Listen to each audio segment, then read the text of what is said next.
Well, hello there, and welcome to Cityline. It is great to be in your home. We're zooming from my kitchen again, and we have a great hour ahead of us. Later on, we'll be talking with Relay for Life Tacoma. Mark Flynn will be here to talk about how Relay for Life is continuing during this pandemic. And then Annika from the Tacoma Farmers Market, she's their executive director, and it's that time of year again. So she has some brand new vendors she's going to talk about and some new changes to our farmers market. Donna Panapito, our executive director of our beloved United Way of Pierce County, will be here to talk about, are you ready? Their 100-year birthday. Incredible. We will have our pet of the week from the Tacoma Pierce County Humane Society. And with me right now is somebody who everybody knows, loves, and respects. I'm talking about Julie Anderson. She is our Pierce County Auditor. Welcome back, my dear, to Cityline. It's great to have you. Thank you very much. You know, you're doing a great job with the virtual shows, but I will say I missed the green room, the waiting room, because I would have loved to have hung out with Donna. Well, hello, I know. Thank you very much. I mean, that green room, Fred and I jokingly laugh that some of the best collaborations have come out of that green room. People waiting to get on the comfy couch. Yep. And meeting people that they haven't met before, and then meeting old friends like Donna. Yeah, you bet. Absolutely. So the last time we talked, it was after the hype of the presidential election. Yeah. So what elections are happening in 2021? All local, baby. Where the action really happens, where the politics meet the mailbox, and all of the elections, they're going to have an immediate direct impact on quality of life for citizens in Tacoma and Pierce County. Well, Tacoma in particular, and all of the cities and towns in Pierce County. So think local. We've got Port of Tacoma, which is the biggest jurisdiction on the ballot. 3 openings there, openings meaning the offices are open for election. City of Tacoma, huge. That is really going to drive turnout. Tacoma residents are great voters. And then school districts, primarily the Tacoma School District, but we've got other school districts in Pierce County. And then all of the cities and towns from Buckley to Ording. And I do believe we also have one Metro Parks position. Yes. There is one seat that is open. Yep.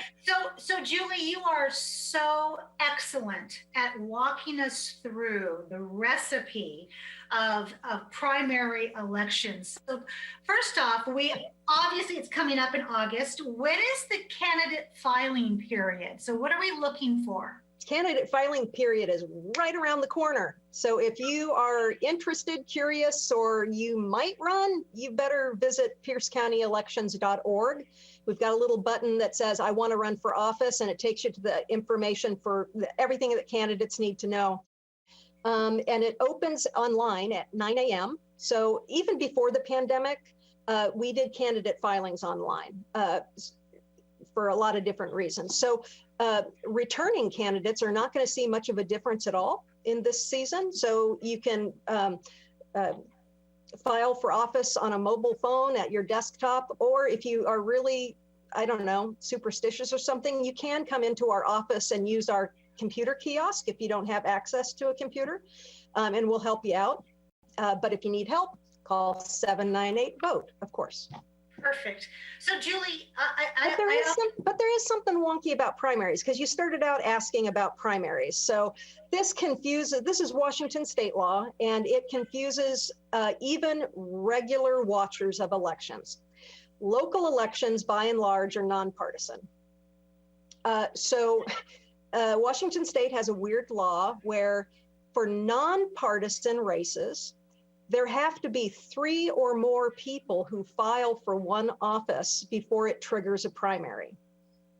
So if it's just you and me running against each other for a school board, our friends and neighbors aren't going to see us on the ballot or in the voter pamphlet in August.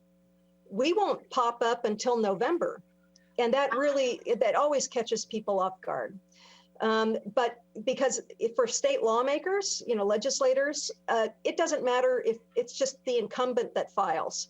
They appear in the primary and they appear in the general election in November. I've got strong personal opinions about that I have shared with lawmakers, but they're not listening. They like to have the free poll, the beauty contest, and another bite at the fundraising apple. That's why that law stays that way.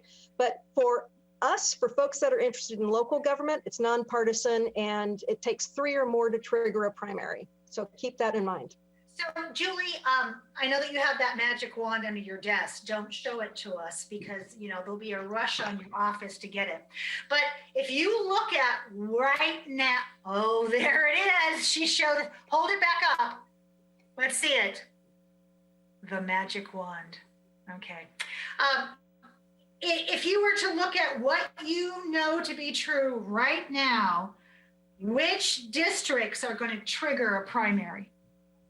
Now that would be if I had my campaign consulting hat on, which I don't, and so I'm not going to go there. Sorry, but, you don't have to have a crystal ball or a magic wand. If folks are really interested to see how races are shaping up before candidate filing, best thing to do is to go to the Public Disclosure Commission. Really easy to navigate, and you go there and. You can see who has registered with the PDC. That's different from filing for office. That has alerted the PDC that they are going to run and that they're raising money, because you have to do all sorts of disclosures and be registered for transparency purposes even before candidate filing. The minute you open your mouth and say, I'm running, or the minute you ask your dad for money, you need to file with the PDC. So go there and you can see where some of the early competition is. There we go.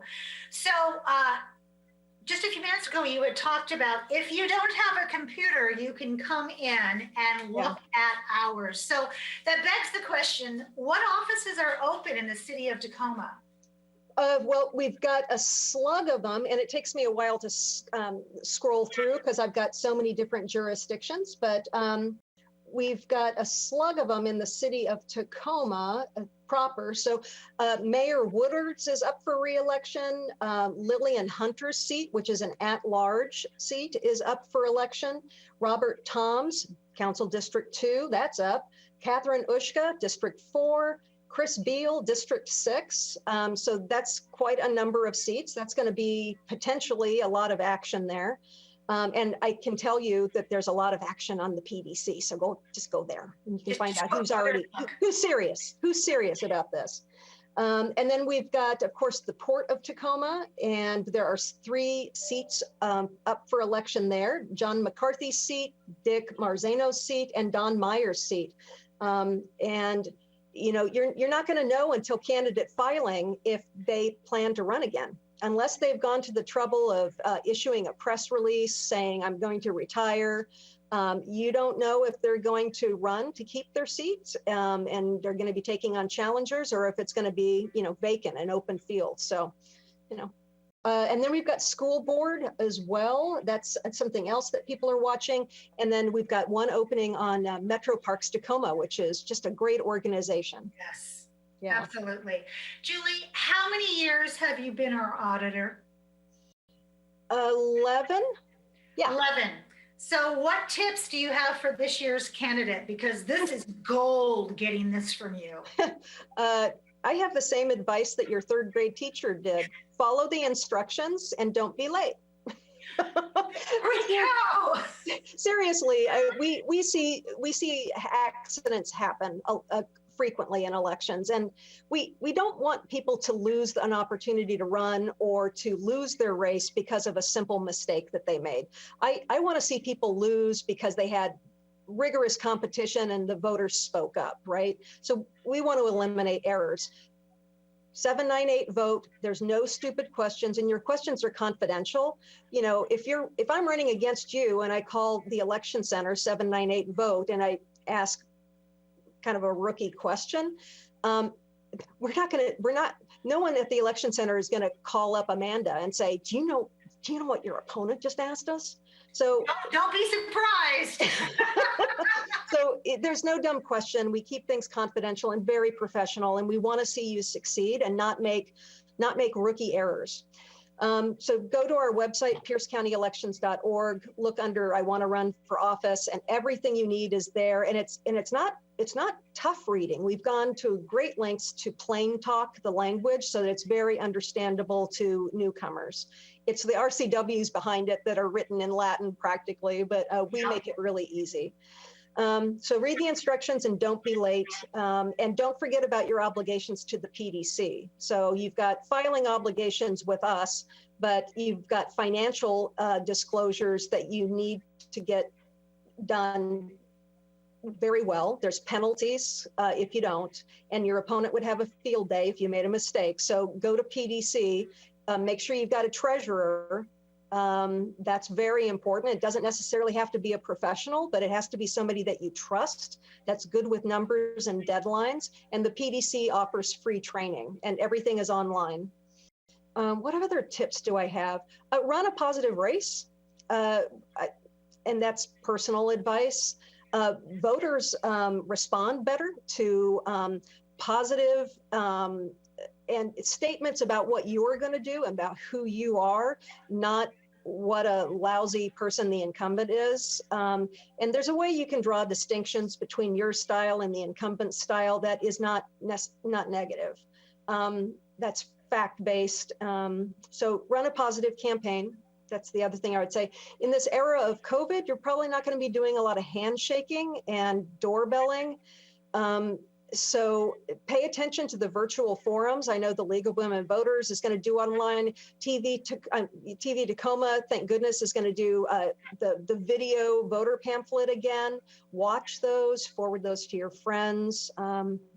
Yeah, campaigning in a pandemic is a little hard, and people I'm finding are getting zoomed out. Julie, all of that has the makings of a best-selling book. Go ahead. Wait, okay. Another thing that always happens every year, people, because there's very few of these seats that require a filing fee. I mean, City of Tacoma does, Port of Tacoma does, but others are free. So we have people that kind of jump into a race because it doesn't cost any money. And then when somebody else files, by the way, when you're a candidate and you file, you are automatically notified if somebody else has jumped in that race. Okay. So you don't have to keep, refreshing your screen. But when you file and then somebody files against you, maybe it's somebody that you really admire, and you want to withdraw, the deadline for withdrawing is May the 24th at 4:30. So wow, okay, right. And if you miss that deadline, guess what, Charlie? It doesn't matter how many phone calls you make to me, you're going to be on the ballot and you're going to be in the voter pamphlet. Right. You've got to withdraw by 4:30 on May 24th. I love that.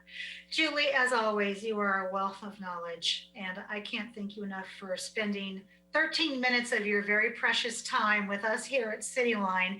And as always, you are Election 101. You help inform us so we can make better decisions when we vote. So thank you so much, Julie. Thank you. Bye-bye, guys. Bye-bye.